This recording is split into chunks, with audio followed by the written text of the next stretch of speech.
नमस्कार, सगरमाथा प्राइम समाचारमा स्वागत छ। म केशव शर्मा। नमस्कार, म जयन्ती पुडा सैनिक। सबैभन्दा पहिले मुख्य समाचार। कोरोनाबाट पछिल्लो 24 घण्टामा 15 जनाको मृत्यु, 3439 संक्रमित, 1126 जना निको भए।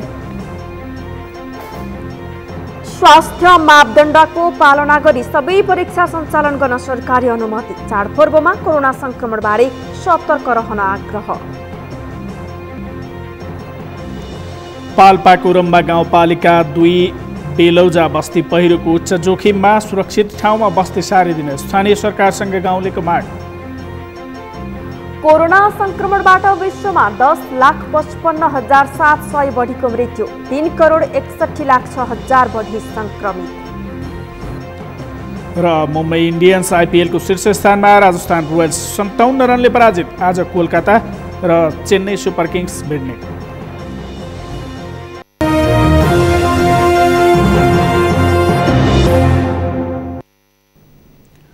सगरमाथा प्राइम समाचार अब विस्तारमा। आज मात्रै थप 3439 जनामा कोरोना भाइरस संक्रमण पुष्टि भएको छ। पछिल्लो 24 घण्टामा गरिएको 14209 वटा परीक्षणमा अहिलेसम्मकै सर्वाधिक संक्रमित भेटिएका हुन्। आजै थप 15 जनाको मृत्यु भएपछि कोरोना संक्रमणबाट 578 जनाले ज्यान गुमाएका छन्। थप 1126 जना निको भएका छन् भने सक्रिय संक्रमित 25,000 नआएको छ। सन्तोष बिके थापाको रिपोर्ट। नेपालमा पछिल्लो 24 घण्टामा गरिएको परीक्षणका क्रममा 3439 जनामा कोरोना संक्रमण पुष्टि भएको छ, जुन अहिलेसम्मकै धेरै हो। देशभरका प्रयोगशालामा 14209 नमुना परीक्षण गर्दा 3439 जनामा संक्रमण पुष्टि भएको हो, जसमध्ये काठमाडौँ उपत्यकामा मात्रै 1684 जनामा संक्रमण देखिएको छ। यससँगै नेपालमा कुल कोरोना संक्रमितको संख्या 94253 पुगेको छ। आज देशभरि जम्मा सक्रिय संक्रमितहरूको संख्या 25,007। यसै गरी होम आइसोलेसनमा रहनुभएका व्यक्तिहरूको संख्या प्रदेश 1 मा 1847, प्रदेश 2 मा 530, बागमती प्रदेशमा 9172, गण्डकी प्रदेशमा 565, लुम्बिनी प्रदेशमा 1474, कर्णाली प्रदेशमा 315 र सुदूरपश्चिम प्रदेशमा 508 जना गरी जम्मा 14,411 हुनुहुन्छ। पछिल्लो 24 घण्टाको अवधिमा 15 जनाले कोरोना संक्रमणमा परि ज्यान गुमाएका छन्। बुधबार 5 महिला र 10 पुरुषको मृत्यु भएपछि कुल संक्रमित संख्यामध्ये 578 जनाको हालसम्म कोरोना संक्रमणबाट मृत्यु भएको छ। थप 1126 जना कोरोना संक्रमण मुक्त हुँदा देशभर कोरोना संक्रमण जित्नेको संख्या 68,668 पुगेको छ, जुन कुल संक्रमितको 72.9% हो। हाल 25,007 जना सक्रिय संक्रमित छन्। नेपालमा आजको पीसीआर जम्मा 14,209 गरी जम्मा 11,13,485 परीक्षण भएको छ। गएको 24 घण्टामा संक्रमितको संख्या 3,439 छ। आज काठमाडौँ उपत्यका मध्ये काठमाडौँमा 1,296, भक्तपुरमा 95 र ललितपुरमा 293 गरी जम्मा 1,684 छ। क्वारेन्टिनमा रहनुभएका व्यक्तिहरूको संख्या 4,164 रहेको छ। स्वास्थ्य मन्त्रालयका अनुसार हालसम्म पीसीआर विधिबाट 11,13,486 पीसीआर परीक्षण भएका छन्। त्यसैगरी हाल देशभरका संस्थागत आइसोलेसनमा 10,596 जना र होम आइसोलेसनमा 14,411 जना छन्। हाल क्वारेन्टाइनमा रहनेको संख्या 4,164 छ। बुधबार अहिलेसम्मकै सर्वाधिक संक्रमित थपिएपछि नेपाल विश्वका कोरोना संक्रमित देशको 44औं स्थानमा छ। सगरमाथा टेलिभिजनका लागि सन्तोष बिके थापा, काठमाडौँ।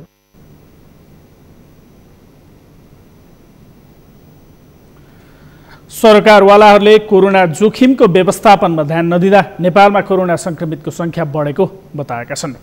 साप नेपाल र प्रज्ञा फाउन्डेसनले आज काठमाडौँमा कोरोना संक्रमणको अवस्थाका बारेमा गरेको कार्यक्रममा उनीहरूले समयमै कोरोना नियन्त्रणका लागि प्रभावकारी कदम चाल्न नसक्दा संक्रमितको संख्या बढ्दै गएको बताएका हुन्। उनीहरूले कोरोनाको असर नेपालमा लामो समयसम्म देखिन सक्ने तर्क पनि गरेका छन्। कार्यक्रममा डाक्टर दिवेश कर्मचारीले कोरोनाको पछिल्लो स्टेजमै नेपालमा कोरोना संक्रमणको अवस्थाको बारेमा पूर्व अध्ययन हुन नसकेको बताउनुभयो। लकडाउन प्रभावकारी नहुनु र लकडाउन पछिको व्यवस्थापनमा पनि राज्यको कुनै योजना नदेखिएको उहाँको भनाइ छ। यस्तै डाक्टर राम केवल शाहले विदेशबाट फर्किएका श्रमिकहरूलाई राज्यले आर्थिक प्याकेज दिन नसकेको भन्दै रोजगारीको समस्या लामो समयसम्म देखिने धारणा राख्नुभयो। उहाँले कोरोना नियन्त्रणका लागि राज्य गम्भीर भएर लाग्नुपर्ने बताउनुभयो। अनि लकडाउन गर्दा गर्दा इकोनोमिक क्राइसिसको चाहिँ सिचुएसन खराब हो, त्यसपछि लकडाउन खोल्नु पर्यो, ट्याक्स चाहिँ कलेक्सन गर्नु पर्यो, लकडाउन खोल्नु पर्यो, त्यो खोलियो फेरि वापस इन्फेक्सन बढ्यो। राजनीतिक दलका भातृ सङ्गठनहरू छन्, युवादेखि महिलादेखि लिएर अनेक किसिमका सङ्गठनहरू छन् सबै राजनीतिक दलका। तिनीहरूलाई प्रमुख राजनीतिक दलका व्यक्तिहरूलाई पनि हामीले भने तपाईँ आफ्नो भातृ सङ्गठनहरूलाई मोबिलाइज गर्नुहोस्, आफ्नो गुडविललाई मोबिलाइज गर्नुहोस् र मान्छेहरूलाई राहत दिने, खास गरेर यस्तो बेलामा चाहिँ भोजन दिने, केही आर्थिक सहयोग दिने। कोरोना महामारी सम्बन्धी समुदायदेखि राष्ट्रिय स्तरसम्म जनचेतना फैलाउने उद्देश्यका साथ कार्यक्रमको आयोजना गरिएको साप नेपालकी अध्यक्ष गीता भट्टराईले जानकारी दिनुभयो। स्वास्थ्य तथा जनसङ्ख्या मन्त्रालयले उपत्यकामा कोरोना संक्रमितको सङ्ख्या बढ्दै जाँदा अस्पतालहरूमा बेडको अभाव हुँदै गएको जनाएको छ। आज आयोजित नियमित पत्रकार सम्मेलनमा मन्त्रालयका प्रवक्ता डाक्टर जागेश्वर गौतमले काठमाडौँमा संक्रमितहरूको व्यवस्थापन गर्न थप चुनौती बढेको जानकारी गराउनुभयो। उहाँले यही स्तरमा संक्रमण दर बढिरहे उपत्यकामा अस्पतालहरूले भार थाम्न नसक्ने पनि बताउनुभयो। डाक्टर गौतमले संक्रमितको उपचारमा सरकारी र निजी दुवै अस्पतालहरूले गर्न आवश्यक रहेको बताउनुभयो। उहाँले पछिल्लो समय चाडपर्व नजिकै गर्दा बजारमा मानिसहरूको भिड देख्दा संक्रमणको व्यवस्था गरिएको जस्तो देखिएको भन्दै सबैलाई सतर्कता अपनाउन आग्रह गर्नुभयो। हरेक व्यक्तिलाई आवश्यक स्वास्थ्य सेवा प्रदान गर्नु राज्यको दायित्व हो। कोरोना संक्रमण जनस्वास्थ्यको ठूलो समस्या भएकोले यसको नियन्त्रण तथा रोकथामका लागि हामी सबैको महत्त्वपूर्ण भूमिकाको खाँचो छ। उहाँले जनस्वास्थ्यको मापदण्ड पालना नगर्दा संक्रमण दर बढिरहेको भन्दै सतर्कताका साथ अघि बढ्नुपर्नेमा जोड दिनुभयो। तनहुँमा कोरोना संक्रमितको सङ्ख्या बढ्न थालेको छ। लामो तथा छोटो दूरीका सार्वजनिक यातायातका साधन सञ्चालनमा आएसँगै मानिसहरूको आवत जावत बढ्दा चहल पहल बढेसँगै संक्रमित पनि बढेका छन्। तनहुँबाट नारायण खड्काको रिपोर्ट।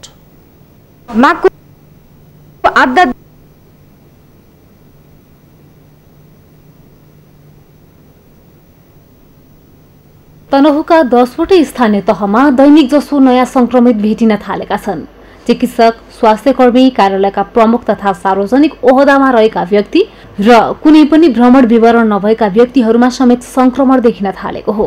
सार्वजनिक यातायात, व्यापार व्यवसाय, शैक्षिक संस्थाहरू पुरानै अवस्थामा फर्किएका छन्। समुदाय स्तरमा भाइरस संक्रमणको दर बढ्दै जान थालेको र ठूला चाडपर्वहरू समेत नजिकिएसँगै स्थानीय प्रशासनले स्वास्थ्य सुरक्षाको मापदण्ड पालनामा कडाई गर्ने योजना बनाएको छ।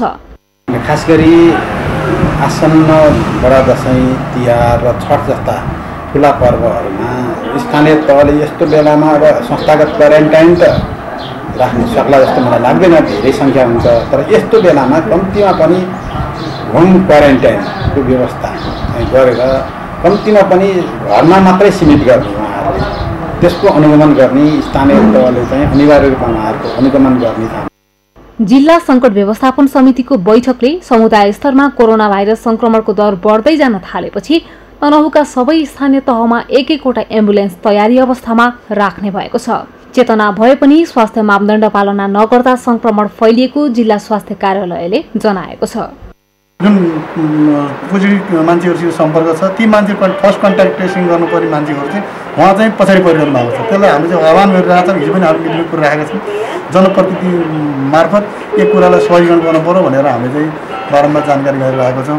जम्मै बच्चादेखि लिएर वृद्ध सबैले यो जानकारी भइसकेको छ। चाडपर्व नजिकिएसँगै शहर बजार र ग्रामीण क्षेत्रमा समेत मानिसहरूको चहल पहल बढेकाले स्वास्थ्य सामग्रीको प्रयोग तथा स्वास्थ्यको मापदण्ड पालनामा कडाई गरी चाडपर्व लक्षित विशेष सुरक्षा योजना तयार पारिएको प्रहरीले जनाएको छ। हामीले तनहुँका बजार क्षेत्रहरू विशेष गरी ब्यासको बजार क्षेत्र, दमौली बजार, डुम्रेको बजार क्षेत्र, आबुखैरे बजार क्षेत्र, यतापट्टि यो बेलचतराको बजार क्षेत्रहरू, यी बजार क्षेत्रहरूमा विशेष प्रहरी परिचालन गरेका छौँ यसमा सादा पोसाक लगायत अन्य मोबाइल पेट्रोलिङ एम्बुसिङ चेकिङहरू हामीले गरेका छौँ। जिल्लामा स्थापित आइसोलेसन सेन्टरमा आइसोलेट गरिएका संक्रमितहरूको नेपाल सरकारको नीति तथा अन्य कुनै कारणले भाइरस नेगेटिभ नआउँदै डिस्चार्ज गर्दा अनिवार्य रूपमा घर परिवारका सदस्यको रोहबरमा स्थानीय जनप्रतिनिधिको जिम्मा लगाएर मात्र पठाउनु पर्ने व्यवस्था गरिएको छ। तनहुँमा अहिलेसम्म 501 जनामा कोरोना संक्रमणको पुष्टि भएको छ। हालसम्म 380 जना निको भएका छन् भने 6 जनाको मृत्यु भएको छ। सगरमाथा समाचारका लागि तनहुँबाट नारायण खड्काको रिपोर्ट। कोरोनाको कहरमा सबैभन्दा जोखिम मोलेर काम गर्ने स्वास्थ्य कर्मचारी हुन्। जोखिमको परवाह नै नगरी काममा खटिएका स्वास्थ्य कर्मचारी अहिले काम गरेको समयको तलब पाउनुपर्ने भन्दै आन्दोलनमा उत्रिएका छन्। 8 महिनादेखिको सेवा सुविधा नपाएका काठमाडौँको मनमोहन मेमोरियल सामुदायिक अस्पतालका कर्मचारी 11 दिनदेखि आन्दोलनमा छन्। पुष्कर खतिवडाको रिपोर्ट। माघको आधादेखिको हाम्रो स्यालेरी आजसम्म रोकिएको छ र 18 महिनाको सञ्चय गर्नु भएको छैन। यो दुईटा इस्युज मात्रै हो। धेरै गाह्रो छ है। 8 महिनासम्म भइसक्यो, कतिले ऋण लिनु भएको छ, कतिलाई बिहान बेलुका खाना गाह्रो भइरहेको छ। यो पीडा काठमाडौँको ठमेल स्थित मनमोहन मेमोरियल सामुदायिक अस्पतालका कर्मचारीको हो। कोभिड महामारीका बेला सरकारले अन्यन्त्रका स्वास्थ्य कर्मचारीको स्वास्थ्य सुरक्षा सहित प्रोत्साहन भत्ता प्रदान गरेर मनोबल बढाउँदै आएको छ। तर मनमोहन मेमोरियल अस्पतालका कर्मचारीले भने प्रोत्साहन भत्ता स्वास्थ्य सुरक्षा सामग्री त परको कुरा, विगत 8 महिनादेखिको तलब पाएका छैनन् भने 18 महिना यताको सञ्चय कोष रकम पनि जम्मा गरिएको छैन। मास्क यो फेस सिल्ड सबै हामीले आफूले पर्सनल किनेको हो। हामी यस्तो महामारीको बेलामा पनि ड्युटी यो टाइममा ड्युटी आइज भनेर भन्दा आफ्नो सानो दुधे बालक बच्चा छोडेर भए पनि होइन, उहाँहरूले जुन ड्युटी भन्नुभएको छ त्यो ड्युटीमा आइरहेका छौँ। यहाँ डिस्टेन्स मेन्टेन हामी काम पनि गरेको हो होइन। र अहिले हुँदा अहिले उहाँले यस्तो स्थितिमा ल्याइदिनु भयो कि कोरोनाको टाइममा अनसन बस्ने बाध्यता गराइदिनु भयो उहाँले। हामी रहरले बसेको होइन सर यहाँ है। हाम्रो पनि समस्या छ। 18 महिनादेखि तलब ड्यू बाँकी रहेको छ। यति मात्र होइन, अस्पतालको काममा समेत कोरोना महामारीबाट बच्न लगाइने स्वास्थ्य सामग्री आफै खरिद गर्नु परेको उनीहरूको गुनासो छ। तपाईँ आफै पनि हेर्नु, कसैले पनि पिपी लगाएर केही तपाईँले देख्नु भएको छ छैन नि, एउटा मास्क आफैले किनेर लगाएको छ। अस्पताल भएर अस्पतालको म्यानेजमेन्टले अस्पतालमा जो हुनुहुन्छ यहाँ उहाँले गर्नुपर्ने के हो त? यसरी 8 महिनादेखि तलब र 18 महिना यता सञ्चय कोष नपाएका मनमोहनका कर्मचारीले रिले अनसन सुरु गरेका छन्। बुधबार उनीहरूको रिले अनसनको 11औं दिन थियो। अनसनरत कर्मचारीका अनुसार आफ्नै श्रमको तलब माग्दा कुनै पनि सरकारवाला निकायले साथ दिएनन्। 1-2 पटकको वार्तामा समेत 1 महिनाको तलब लिएर काम गर्न दबाब दिइयो। हामीले चाहिँ धेरै श्रमबाट पनि गयौँ, जिफन हुनुहुन्छ उहाँहरूबाट धेरै ठाउँबाट जाँदाखेरि चाहिँ उहाँहरूको के छ थाहा छैन, राम्रो पोजिटिभ रेस्पोन्स कसैको पनि आएन। 2-4 चोटि वार्ता बस्नुभयो उहाँहरू। एकचोटिको वार्ता बस्दाखेरि चाहिँ हामी फागुनको चाहिँ दिन्छौँ यो रिले अनसन चाहिँ बन्द गरौँ भन्नुभएको छ।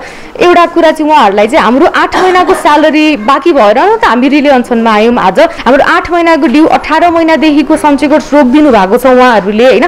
त्यही भएर आज हामी यो रिले अनसन गर्न चाहिँ एकदम बाध्यता भएर आएको। कुनै यो आन्दोलन गर्ने हामीलाई यो केही पनि छैन सर। जिम्मेवार व्यक्तिहरू अस्पताल नआउने, कर्मचारी आन्दोलनमा रहेका बेला निर्देशक तथा संयोजकहरू अन्यत्र अस्पतालमा काममा जाने गरेको अनसनरत कर्मचारीको आरोप छ। यहाँको डाइरेक्टर साहब चाहिँ अहिले यहाँ हुनु, यहाँको संयोजक भन्ने सरल केसी म्याडम यहाँ हुन्न। साथीहरूलाई एउटा कर्मचारीलाई पीडा हुँदाखेरि उहाँ यहाँ हुनुहुन्न चाहिँ उहाँ अरू कर्मचारीलाई चाहिँ यति हाजिर कर्मचारीले यति खानुपर्छ, यति चाहिँ तपाईँको चाहिँ हो भन्नुहुन्छ। उहाँहरू आफै जिम्मेदार व्यक्तिहरू चाहिँ अरू ठाउँमा बिरामी हेरेर बस्नुहुन्छ। अनसनरत कर्मचारीले अनुदान रकमको दुरुपयोग भएको भन्दै नेपाल सरकारको ध्यानाकर्षण गराएका छन्। उनीहरूले नेकोको शेयर होल्डरको समेत लगानी डुब्ने दाबी गरेका छन्। म शेयर होल्डरलाई नि आह्वान गर्छु, तपाईँहरू पनि बोल्नुहोस्। यदि तपाईँहरूको चुप्पीले उहाँहरूलाई प्रोत्साहन गर्नुभयो भने भोलि कम्युनिटी त रोड आयो, भोलि हरेक यो नेको नेपालभित्रको संस्था सबै रोड आउँछन्। यो म लेखेरै दिन्छु। हामीले यसबारे बुझ्न मनमोहन मेमोरियल सामुदायिक अस्पतालको माउ संस्था नेपाल स्वास्थ्य सेवा सहकारी संस्था लिमिटेड नेकोका प्रशासक ज्ञानेन्द्र पाण्डेलाई सम्पर्क गर्यौं, तर उनले यस विषयमा आफूभन्दा नेकोका उपाध्यक्ष तथा वार्ता संयोजक जीवन प्रकाश शर्मासँग कुरा गर्न उचित हुने भन्दै उनको नम्बर दिए। यता जीवनले यस विषयमा आफूभन्दा पनि अस्पतालका निर्देशक डाक्टर जीवेश्वरलाल झासँग कुरा गर्न उपयुक्त हुने भन्दै उनको नम्बर म्यासेज गरे, तर डाक्टर झाले भने फोन नै उठाएनन्। अनसनरत कर्मचारीका विषयमा नेपाल स्वास्थ्य कर्मी तथा कर्मचारी युनियनले आन्दोलन लम्बिनुमा नेकोका अध्यक्ष र अस्पतालका व्यवस्थापकको कमजोरी भएको बताएका छन्। युनियनले मनमोहनबाट सुरु भएको अनसन अब देशव्यापी आन्दोलन बन्ने घोषणा गरेको छ। यस्तो बेलामा कोभिडको बेलामा चाहिँ 11औं दिन लम्बिनु भनेको यहाँको व्यवस्थापक यहाँको अध्यक्ष चाहिँ साह्रै नै नालायक देखियो। यो अहिलेसम्म टुङ्गिनु पर्थ्यो। यो आन्दोलन यो फगत मनमोहनको मात्र आन्दोलन होइन, यो आन्दोलन अब राष्ट्रव्यापी हुँदैछ। अनसनरत कर्मचारीले आन्दोलनमा रहँदा यो समस्या अस्पताल प्रशासन र आफूहरू बीचको मात्र भएकाले स्वास्थ्य सेवामा कुनै बाधा नपारी नियमित सेवा प्रदान गरिरहेको बताए।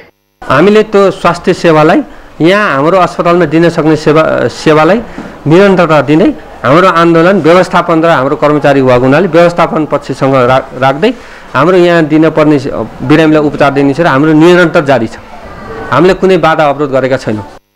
यसरी सोझो आँखाले छर्लङ्ग देखिने कर्मचारीको पीडा सम्बोधन गरेर 8 महिनादेखिको तलबविहीन कर्मचारीलाई तलब दिएर अनसन तोडाउनु भन्दा नेकोका पदाधिकारी उनीहरूको दम्ब तोड्न लागि परेका छन्। यसले उसले अर्कोलाई देखाएर पन्छिँदै आएका यी पदाधिकारीबाट कोरोना महामारीका बेला जोखिम मोलेर काम गर्ने स्वास्थ्य कर्मचारीले सम्झौता बमोजिमको स्वास्थ्य सुविधा पाउनुपर्छ। यसका लागि सरकारवाला निकायले जिम्मेवार बन्न आवश्यक छ। सगरमाथा टेलिभिजनका लागि क्यामेरामा उत्सव वाग्लेका साथ पुष्कर खतिवडा, काठमाडौँ। कोरोनाको संक्रमण बढ्दै गर्दा सरकारले सबै परीक्षाहरू सञ्चालनका लागि अनुमति दिएको छ। सोमबार बसेको मन्त्री परिषदको निर्णय सार्वजनिक गर्न आज आयोजित पत्रकार सम्मेलनमा सरकारका प्रवक्ता प्रदीप गेवालीले जनस्वास्थ्यका सम्पूर्ण मापदण्ड पालना गरी सबै शैक्षिक संस्थालाई परीक्षा सञ्चालनको सैद्धान्तिक सहमति दिएको जानकारी दिनुभयो। त्यस्तै मन्त्री परिषद बैठकले शिक्षक सेवा आयोगको अध्यक्ष छान्नका लागि सिफारिस समिति गठन गरेको छ। लोकसेवा आयोगको अध्यक्षको अध्यक्षतामा त्रिभुवन विश्वविद्यालयका उपकुलपति र शिक्षा मन्त्रालयका सचिव सहितको 3 सदस्यीय सिफारिस समिति बनाएको गेवालीले जानकारी दिनुभयो। राष्ट्रिय परीक्षा बोर्डको कर्मचारीको पदपूर्ति सम्बन्धी प्रक्रिया सुरु गर्ने पनि मन्त्री परिषदले निर्णय गरेको छ। मदन भण्डारी विश्वविद्यालयमा पूर्वाधार विकास समिति गठन आदेशमा संशोधन गर्ने पनि निर्णय भएको गेवालीले जानकारी दिनुभयो। बैठकले विभिन्न मुलुकमा वैधानिक वाणिज्य दूतहरूको नियुक्ति तथा पदोन्नति गर्ने निर्णय पनि गरेको छ। बैठकले राष्ट्रपति कार्यालयको संगठन संरचना र दरबन्दी स्वीकृत गर्ने निर्णय पनि गरेको उहाँले बताउनुभयो। गेवालीले विज्ञापन बोर्डको आर्थिक वर्ष 2077-78 का लागि अधिकृत स्तरका जम्मा 5 जना कर्मचारीको स्थायी दरबन्दी स्वीकृत गर्ने निर्णय पनि गरेको उहाँले बताउनुभयो। नेपाली महावाणिज्य दूतावास क्षेत्रमा स्थानान्तरण गर्ने संघीय मामला तथा सामान्य प्रशासन मन्त्रालयकै प्रस्तावमा राष्ट्रपति कार्यालयको संगठन संरचना र दरबन्दी 23 स्वीकृत गर्ने निर्णय भएको छ। सञ्चार तथा सूचना प्रविधि मन्त्रालयको प्रस्तावमा सञ्चार तथा सूचना प्रविधि मन्त्रालय अन्तर्गत आर्थिक वर्ष 77-78 राष्ट्रिय सूचना प्रविधि केन्द्र काठमाडौँका लागि 7 र डिजास्टर रिकभरी केन्द्र हेटौँडाका लागि 9 सहित अधिकृत स्तरका जम्मा 16 अस्थायी दरबन्दी स्वीकृत गर्ने निर्णय भएको छ। पत्रकार सम्मेलनमा प्रवक्ता गेवालीले काठमाडौँ उपत्यकामा कोरोना संक्रमणको जोखिम रहेकाले उच्च सतर्कता अपनाउन आग्रह गर्नुभयो। दशैं र तिहार नजिकिँदै गएकाले पनि विशेष सतर्कता अपनाउनु पर्ने उहाँको भनाइ छ। चाडपर्व मनाउन काठमाडौँबाट गाउँ जाने र त्यसपछि फेरि काठमाडौँ फर्कने गर्दा कोरोना संक्रमण पनि ओहोर दोहोर हुने सम्भावना बढिरहेको उहाँले बताउनुभयो। यसचोटि सदा जस्तो काठमाडौँबाट गाउँ फेरि गाउँबाट काठमाडौँ यो संक्रमण पनि सँगसँगै आउने र ओहोर दोहोर गर्ने जुन जोखिम छ यो कुरालाई विशेष ध्यान राखिदिनु होला। आशिष हामी टाढैबाट पनि लिन सक्छौँ। उहाँहरू सुरक्षित रहनुभयो, स्वस्थ रहनुभयो भने यस्ता अवसरहरू पटक पटक आउँछन्, तर हाम्रो सानो लापरवाहीले उहाँको स्वास्थ्यमा ठुलो जोखिम पर्न सक्छ। कोरोना संक्रमणको जोखिम उत्तिकै रहेको भन्दै मन्त्री गेवालीले यसपालि टाढैबाट आशिष लिने काम गर्दा उपयुक्त हुने सुझाव दिनुभयो। संसदीय सुनवाई विशेष समितिले सरकारद्वारा विभिन्न देशका लागि प्रस्तावित राजदूतहरूको सुनवाई प्रक्रिया सुरु गरेको छ। समितिको आज सिंहदरबारमा बसेको बैठकले अमेरिका, बेलायत र दक्षिण अफ्रिकाका लागि प्रस्तावित राजदूतहरूको सुनवाईका लागि उजुरी आह्वान गर्ने निर्णय गरेको हो। अमेरिकाका लागि प्रस्तावित राजदूत डाक्टर युवराज खतिवडा, बेलायतका लागि प्रस्तावित राजदूत पूर्व मुख्य सचिव लोकदर्शन रेग्मी र दक्षिण अफ्रिकाका लागि प्रस्तावित राजदूत डाक्टर निर्मल कुमार विश्वकर्मा विरुद्ध उजुरी आह्वान गरिएको समिति सभापति लक्ष्मणलाल कर्णले जानकारी दिनुभयो। सरकारद्वारा प्रस्तावित उक्त देशका राजदूतहरूको सुनवाईका लागि 10 दिने उजुरी आह्वान गर्ने निर्णय गरिएको समितिका सभापति लक्ष्मणलाल कर्णले जानकारी दिनुभयो।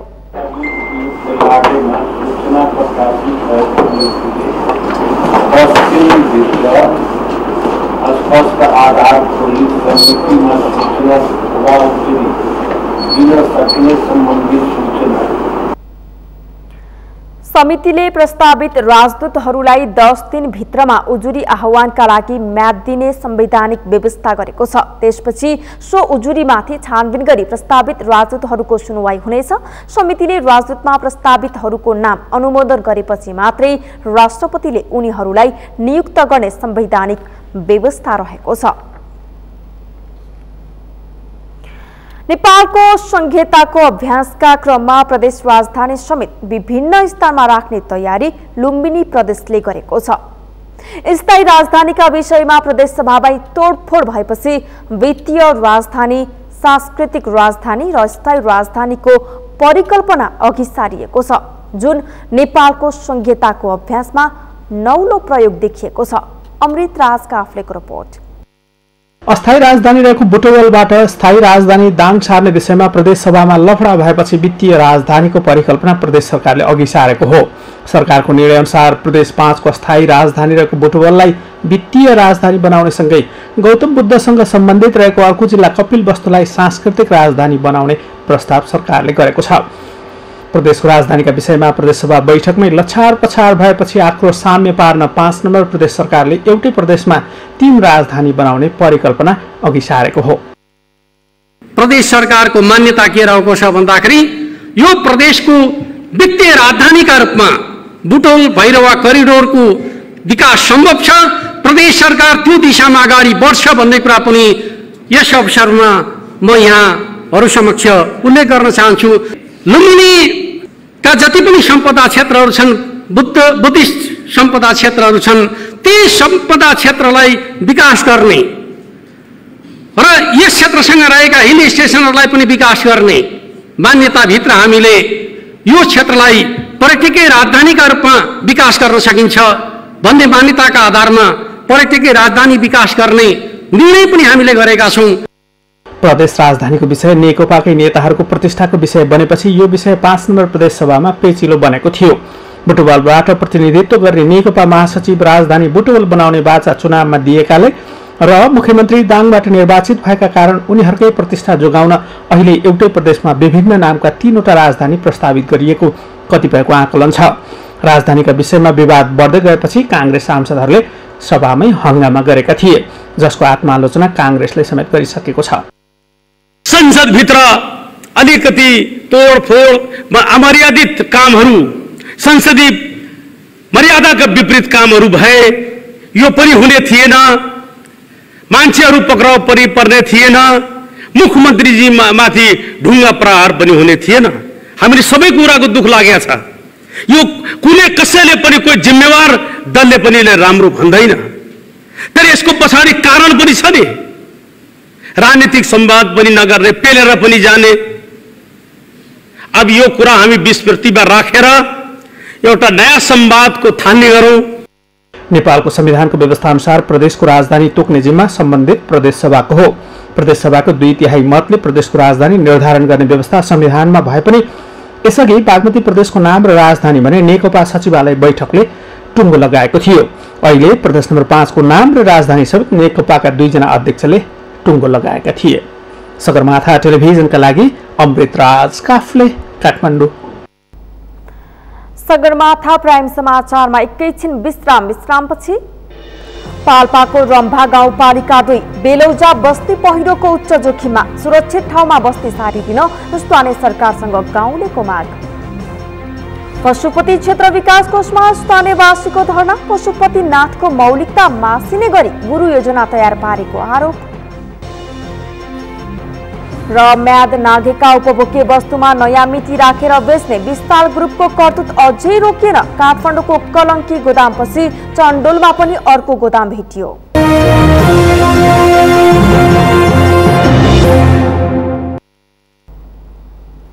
विश्रामपछि सगरमाथा प्राइम समाचारमा पुनः स्वागत छ। अब बाँकी समाचार।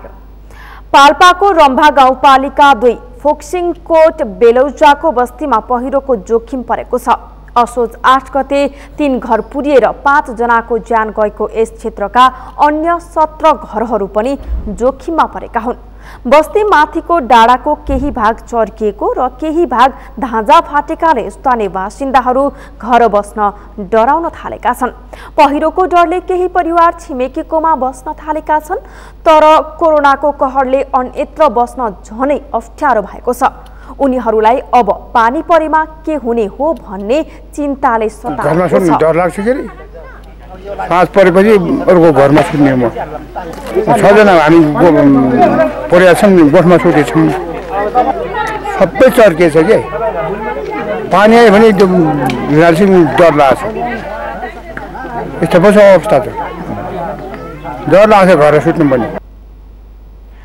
भिरालो भूभागमा रहेको बस्तीमा 8 गते अनुमान नै नगरेको पहिरो खसेपछि स्थानीयमा त्रास बढेको हो। पहिरो मुनि लस्करे बस्ती रहेकाले सुरक्षित स्थान पाए घर सार्न स्थानीय तयार भएका छन्। स्थानीय सरकारसँग सुरक्षित स्थानमा बस्ती सारिदिन माग उनीहरूले गरेका छन्। जोखिममा रहेका घर परिवारलाई सार्न पक्की जमिन र समथर भूभाग खोजी गर्न थालेको वडाध्यक्ष उमान सिंह सारूले बताउनुभयो। त्यो पहिरोको आसपास त्यसको तलपट्टि 9 घर जति 9 घर हुनुहुन्छ, मास्त्रीपट्टि 2 घर हुनुहुन्छ। त्यसपछि उपल्लो पाखामा पनि अझै 4 घर बस्ती छ र उहाँहरूलाई हामीले अहिलेसम्म जुन जोखिममा भएका घरहरू बासिन्दाहरूलाई हामीले स्त्रमित्रका बस्नु भएको छ। कोही चाहिँ स्वास्थ्य चौकीमा अहिले आश्रय लिएर बस्नु भएको छ। पहिरोको जोखिम न्यूनीकरण गर्न पहिरो रोकथाम वा बस्ती स्थानान्तरण मध्ये एक विकल्प खोजिने गाउँपालिकाले जनाएको छ। गस्तीमा रहेका वन कर्मचारी सवार गाडीमा आक्रमण भएको छ। गत मंगलबार मध्यराती डिभिजन वन कार्यालय सप्तरीको टोली चढेको गाडीमाथि तस्करहरूले ढुङ्गा मुढा गरी क्षति पुर्याएका हुन्। जिल्लाको उदयपुर सप्तरी सीमामा रहेको गिद्धे सामुदायिक वन क्षेत्रमा तस्करहरूले काठ काटिरहेको सूचनाको आधारमा सहायक वन अधिकृत मनोज कर्णको नेतृत्वमा गएको टोली राति 2 बजे पुगेको थियो। जंगलमा पुग्दा तस्करहरूले काठ काटिरहेको र वनको टोली देख्न साथ भाग भएको थियो। डिभिजन वन कार्यालय सप्तरीका प्रमुख सन्तोष झाका अनुसार तस्करहरू अँध्यारोको फाइदा उठाउँदै भागेपछि काटेको काठ लोड गरी फर्कने क्रममा दमौती जंगल क्षेत्रमा लुकेर बसेका तस्करहरूले ढुङ्गा मुढा गरी आक्रमण गरेका हुन्। तस्करहरूले गरेको ढुङ्गा मुढाबाट सहायक वन अधिकृत कर्ण चढेको 17620 नम्बरको गाडीमा क्षति पुगेको छ। यद्यपि त्यसमा सवार टोलीका सदस्यहरूलाई भने सामान्य चोटपटक मात्रै लागेको उहाँले जानकारी दिनुभयो। ढुङ्गा मुढा गरेर अँध्यारोमा भागेका उनीहरूको पहिचान तथा खोजी कार्य जारी रहेको डिभिजन वन कार्यालयका प्रमुख झाले बताउनुभयो। टोलीले उक्त वन क्षेत्रमा काटेर लैजान तयार पारिएका करिब 23 क्युफिटको काठ 28 थान बरामद गरेको कर्णले जानकारी दिनुभयो। पछिल्लो समय जिल्लाको दौलतपुर तथा वीरेन्द्र बजार वन क्षेत्रमा काठ तस्करीमा संलग्न 1 महिला सहित 4 जनालाई पक्राउ गरी कारबाही चलाइएको उहाँले जानकारी दिनुभयो।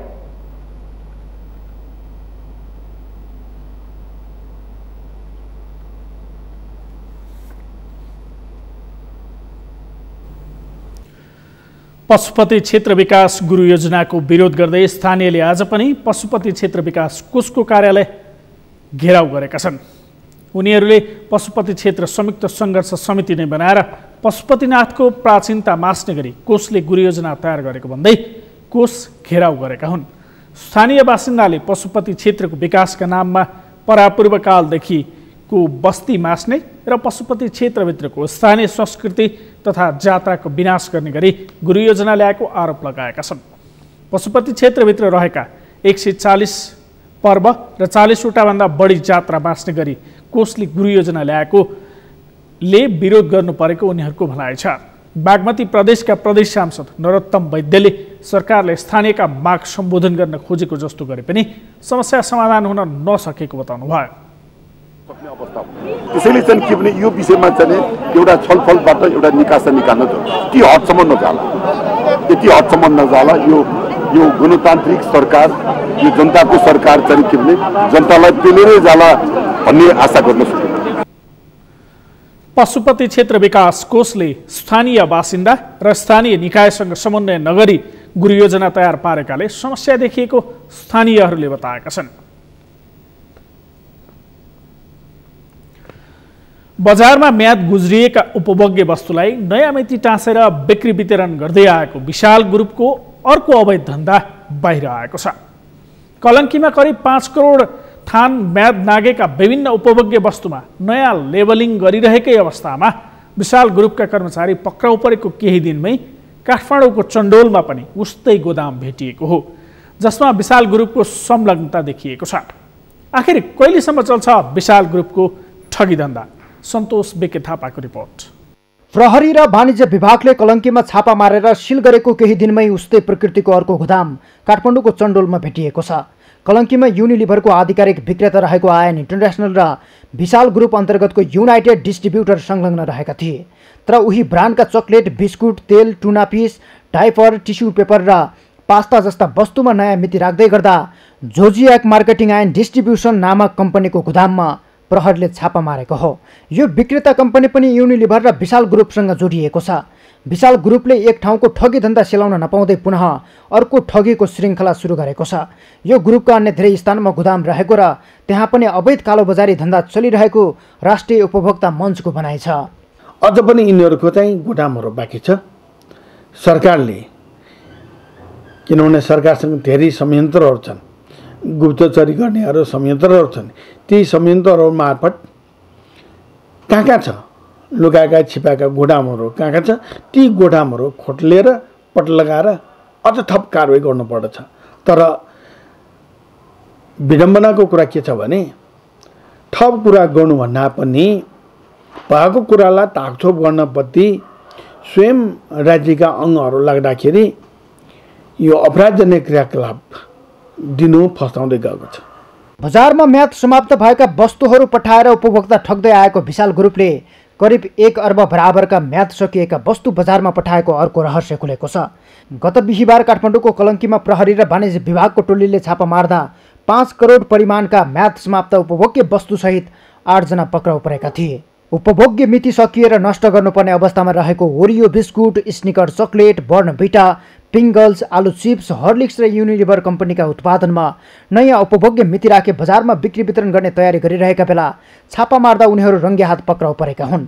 तर म्याद सकिएका वस्तु बजारमा पठाएर उपभोक्ताको स्वास्थ्यमाथि खेलवाड गरी जघन्य अपराध गरेको विशाल ग्रुपले यसअघि समेत करिब 1 अर्बभन्दा धेरै म्याद समाप्त भएर खान लायक नरहेका वस्तु नेपालका विभिन्न बजारमा सप्लाई गरी ठगी गरेको छ, जुन अहिले पनि बिक्री भइरहेका छन्। उपभोक्ताको स्वास्थ्यलाई जोखिममा पारी कालोबजारी गर्दै आएको ग्रुपको कर्तुत्वपछि राष्ट्रिय उपभोक्ता मञ्चले विशाल ग्रुपको ठगी धन्दा निरन्तर चलिरहेको भन्दै मानव स्वास्थ्यमाथि धावा बोल्ने यस्ता अपराधीको व्यवसाय नै बन्द गर्नुपर्ने चेतावनी दिएको छ। अनि एकाध घटना, यस्ता घटनाहरू जो देखिन्छ, यो विशाल ग्रुपको घटनाहरू उनीहरूको व्यवसायलाई उनीहरूलाई धरोटेमा छोड्ने होइन, व्यवसायलाई बन्द गर्न नसकेको खण्डमा कानुनले दिएको अधिकार प्रयोग गरेर 3 महिनासम्म निलम्बन गर्ने र साथसाथै तिनीहरूलाई थुन्ने।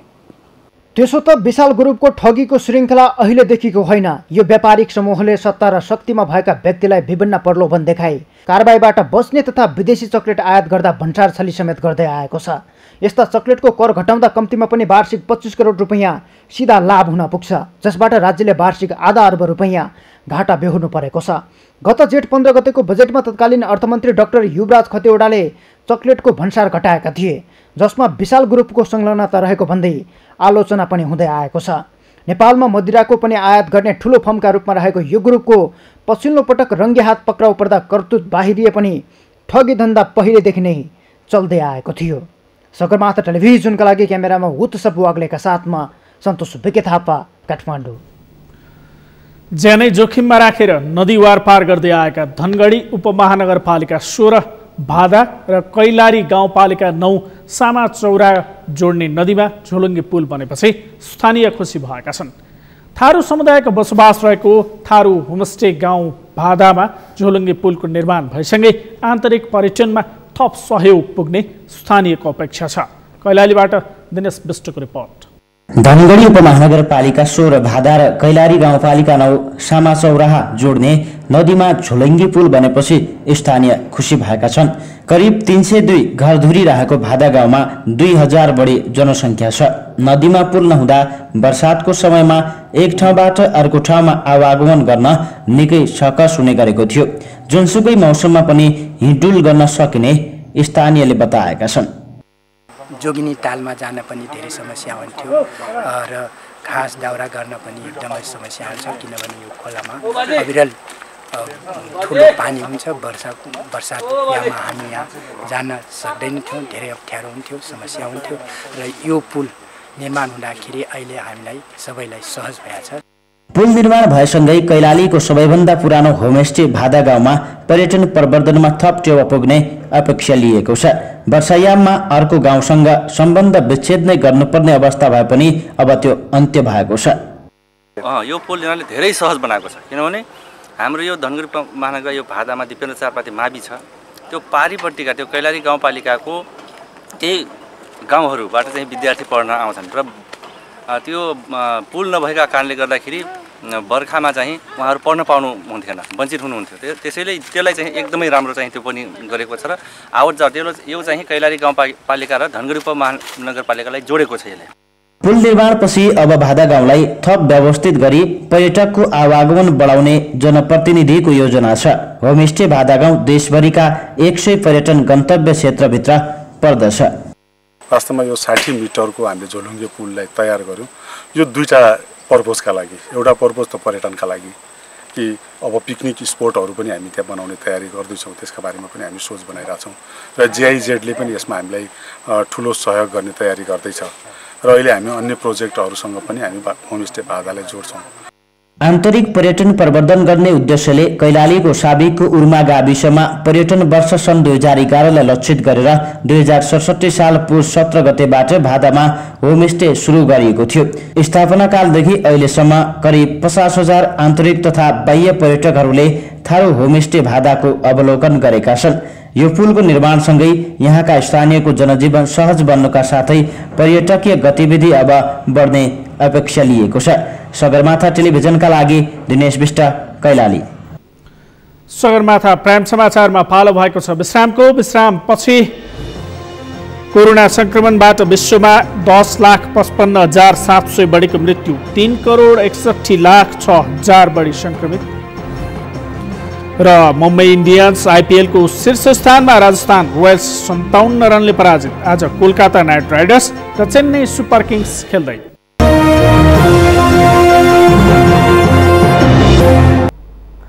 अब पालो अर्थ समाचारको। अर्थ समाचारका प्रायोजक हो आफ्नो विश्वास हो त्रिशक्ति सिमेन्ट। राष्ट्रिय सहकारी विकास बोर्डले नेपालको सहकारी क्षेत्रको आगामी 25 वर्षीय रणनीतिक योजनाको मस्यौदा भूमि व्यवस्था, सहकारी तथा गरिबी निवारण मन्त्री पद्मा कुमारी अर्याललाई बुझाएको छ।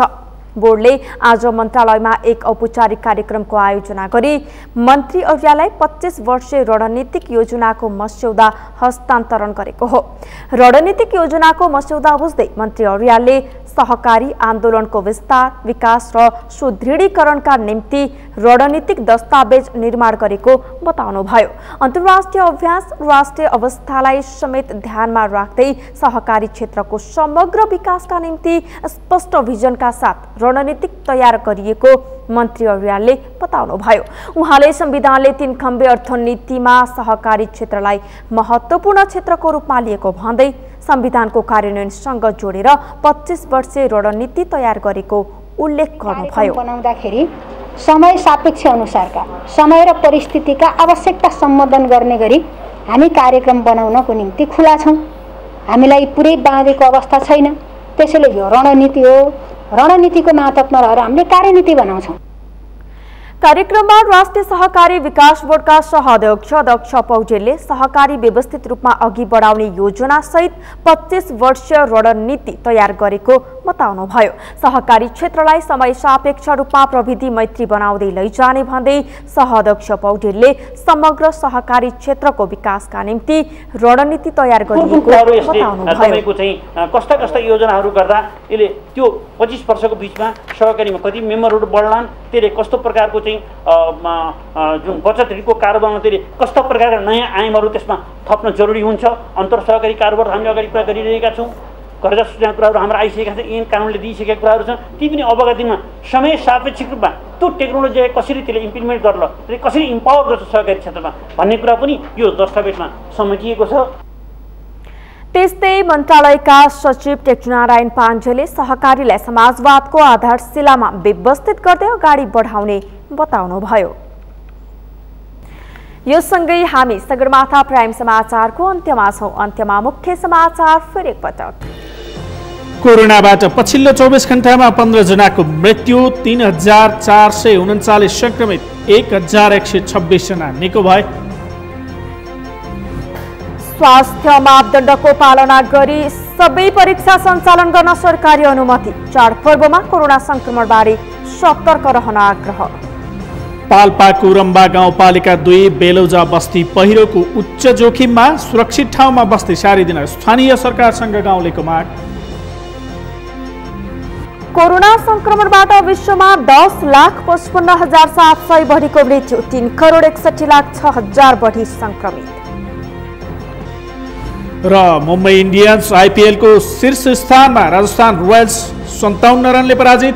आज कोलकाता र चेन्नई खेल्दै। हौस् त सगरमाथा प्राइम समाचार अहिलेलाई सकियो। तपाईँ समाचार बुलेटिनका साथै सगरमाथा टेलिभिजनका सम्पूर्ण कार्यक्रम www.sagarmatha.tv मा पनि पढ्न र हेर्न सक्नुहुनेछ। साथै युट्युबमा youtube.com/sagarmatha TV नेपालमा हेर्न सक्नुहुनेछ। तपाईँ हामीलाई फेसबुकमा पनि facebook.com/stv नेपालमा फलो गर्न सक्नुहुनेछ। समाचारको शिखर, नेपालको गौरव, नेपालको पहिलो न्युज च्यानल सगरमाथा टेलिभिजन हेर्दै गर्नुहोला। नमस्कार। नमस्कार।